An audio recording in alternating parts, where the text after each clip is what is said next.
In 2014, scientists at the University of Virginia asked people to do something simple. Sit in an empty room, alone, with nothing, for 15 minutes. No phone, no book, no window, just you and your own mind. But there was one thing in the room, a button, and if you pressed it, it would give you a painful electric shock. 67% of men shocked themselves, on purpose. One man pressed it 190 times. They chose physical pain over sitting quietly with their own thoughts. Here's the question nobody asked. Why?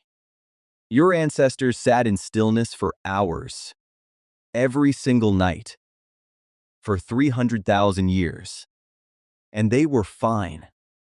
So what happened to us? Picture the world 70,000 years ago. The sun goes down, the hunt is over, there is no light except fire, and there is nowhere to go. For the next 10, 11, 12 hours, you sit. Now, you'd expect this to be unbearable. A modern person dropped into that night would be climbing the walls within 20 minutes. But when anthropologists actually lived with the last remaining hunter-gatherer societies, like the hoansi of the Kalahari, they found something strange. These people had more free time than we do. Hours and hours of it, every day. Empty time, unfilled time. And they showed almost no signs of what we would call boredom. No restlessness, no complaints, no desperate need to fill the silence. The anthropologist James Suzman spent 30 years with them, and what he described sounds almost alien to us. People simply sitting, watching the fire, talking sometimes, not talking, mostly, completely at ease inside their own heads. Some languages spoken by traditional societies don't even have a precise word for boredom. Think about that. The feeling that dominates your commute, your waiting rooms, your Sunday afternoons, for most of human history, it barely needed a name. So boredom isn't a human universal, like fear or hunger. It's something else, something newer. And to understand what it actually is, we need to look at what your brain is doing in those empty moments, because it turns out it was never empty at all. In the 1990s, neuroscientists noticed something odd. When people lay in brain scanners doing nothing, their brains didn't power down. A specific network lit up. They called it the default mode network, the brain's screensaver. Except it's not a screensaver, it's a workshop. When you're staring at a fire, or a ceiling, or out a train window, this network is doing 3 jobs. Job 1, it replays your past, sorting memories, filing what matters, discarding what doesn't. Job 2, it simulates your future, rehearsing conversations, imagining outcomes, planning moves. Job 3, and this is the big one, it connects things. Ideas that have nothing to do with each other collide in the background, and sometimes they stick. There's a reason your best ideas arrive in the shower and never at your desk. For your ancestors, those long firelit nights were when this network ran at full power. The anthropologist Wiessner studied fireside conversations among the hoansi and found that daytime talk was practical. Food, tools, complaints. But night talk was different. Night was for stories, memory, imagination, the social glue of the entire tribe. Stillness wasn't the absence of activity. Stillness was the activity. Your brain was literally shaped by hundreds of thousands of years of guaranteed, daily, unavoidable mental idle time. It doesn't just tolerate stillness, it requires it, the way your body requires sleep. So if stillness is that natural, why does it now feel like an electric shock is the better option? Because something hijacked the exit. The word boredom doesn't appear in the English language until the 1850s. Charles Dickens helped popularize it. Before that, there were words for laziness, for melancholy, but not for this specific modern itch. And the timing is not a coincidence. Boredom shows up in the historical record. At the exact moment, 3 things appear: the factory clock, the commute, and cheap mass entertainment. Here's the mechanism. Boredom, according to researchers like John Eastwood, isn't the absence of things to do. It's a failed attempt at attention. It's your brain wanting to engage with something and not being able to. Your ancestors at the fire weren't trying to engage with anything. Their attention was released. Free running. The workshop was open. But modern life trained your brain on a different schedule. Every gap gets filled instantly. Waiting for coffee, phone. Elevator, phone. Red light, phone. Each time your brain gets a small hit of dopamine, And dopamine's real job isn't pleasure, it's prediction. It teaches your brain what to expect next. So after 10,000 repetitions, your brain has learned a rule. A gap in stimulation is always followed by stimulation.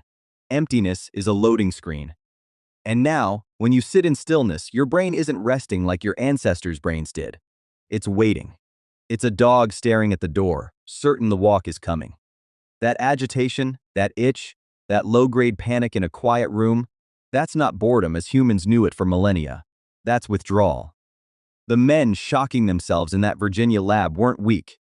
Their prediction machinery was screaming that something was supposed to happen, and pain was the only something available. You've never actually experienced true stillness. You've only experienced interrupted waiting. And that difference is costing you more than you think. Remember the workshop?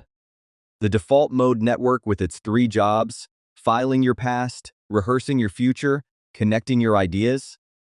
It still needs to run. Those jobs don't disappear just because the idle time did. So where does the work go? It leaks into the one protected gap you have left. 3 a.m. That racing mind when you're trying to sleep? A lot of researchers believe that's your deferred idle time, the workshop forcing itself open in the only unscheduled slot remaining. The unprocessed backlog shows up as that vague, unnamed anxiety, the sense of being busy all day yet mentally cluttered, ideas that never quite arrive, a past that never quite gets filed. And there's a second bill. In 2014, the same year as the shock experiment, psychologists Sandy Mann and Rebecca Cadman ran a study that sounds like a joke. They made people copy phone numbers out of a directory, the most boring task they could design.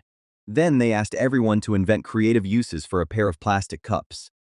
The bored group beat everyone.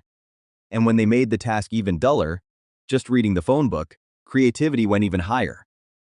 Boredom, it turns out, is the launch ramp for imagination. So every time you kill a boring moment, you're not just skipping discomfort. You're skipping the launch. Your ancestors processed their lives every single night by Firelight, for free. You've outsourced those hours to a glowing rectangle, and the bill arrives at bedtime. So here's the shift. And it's not what productivity culture tells you. The answer is not a dopamine detox, not throwing your phone in a lake. Your ancestors weren't disciplined. They simply lived in a world where stillness was the default. You can't recreate that world, but you can recreate the fire. One protected gap. That's it. 10 to 15 minutes once a day where nothing is allowed to happen. Not meditation. You're not trying to empty your mind. The opposite. You're letting it run. Stare out a window. Walk without headphones. Sit with your coffee and just watch. The first few days, it will feel like the Virginia experiment. The itch. The reaching. The dog at the door. That's the withdrawal, and it passes faster than you'd expect, because you're not building a new habit. You're releasing an old one. The oldest one. 300,000 years of firelight built a mind that needs the dark, quiet hours to make sense of itself. That restlessness you feel in a silent room isn't a defect. It's a memory of something your mind is still waiting to get back. Give it the fire.